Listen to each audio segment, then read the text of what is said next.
Hi, I'm Fazil Mihlar, editorial page editor of the Vancouver Sun, and I'm joined today by Harvey, Enchin, editorial board member and a columnist, to talk about our soaring loonie.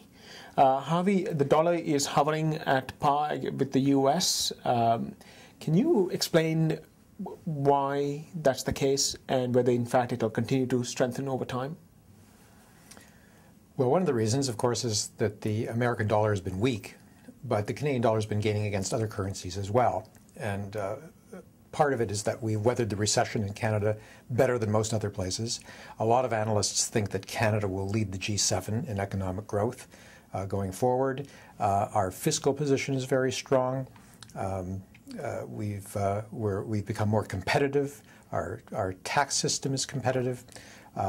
So the economic prospects for Canada look very good, relative to other countries in the world. What about the commodities, given that we are a commodity-driven economy and that prices are pretty decent right now? Well, it's partly true, but not as true as it used to be. But indeed, commodity prices have recovered from the recession levels, and that's been good for Canada. Particularly on the gold and oil. Right. That's very good for Canada. Clearly, with the rising dollar, there are some sectors which will win, some sectors which will lose. So tell me who the winners are in the first place. Well, the winners are consumers. Going shop in the United States is great, and traveling abroad is something of a bargain compared to the way it used to be. Companies that are looking to import equipment and from abroad are able to do so now more cheaply than they were before. So those are some of the winners. The losers?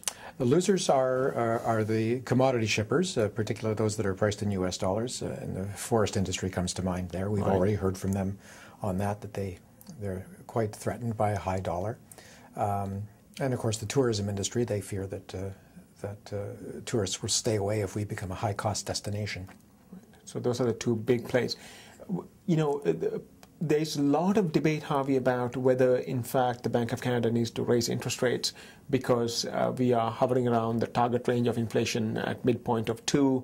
There's concern over that our economy is doing well, so consequently we might have to raise interest rates, and also to cool the housing market.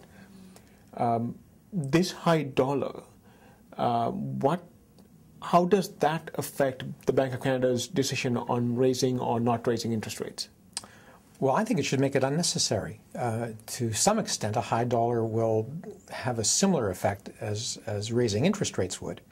To just keep what would be the mechanics? Well, a lot of economists believe that a high dollar is a drag on economic growth. So if that's the case, so in terms of exports, well, yes. And now, again, we're not as dependent on exports as we used to be. Right. But still, it's not insignificant. So high dollar could put a drag on economic growth, which should put a lid on inflation. So the bank shouldn't have to increase interest rates in order to dampen inflation. But if they don't, if they do raise interest rates, then certainly our bonds are going to look much more attractive. Consequently, you could see upward pressure on the Canadian dollar if they do raise interest rates. If they do raise interest rates, absolutely, they'll put pressure on the dollar. We'll get more capital inflow. We've already got a considerable amount. I think it would be the wrong way to go. So your best advice to Governor Carney would be, in June, just leave the interest rates alone. Yeah, stay the course. The banks are already raising their mortgage rates, and that'll cool the housing market without the bank stepping in to interfere. Thank you. That's good advice, and thank you for explaining the rise of the dollar and its consequences. My pleasure.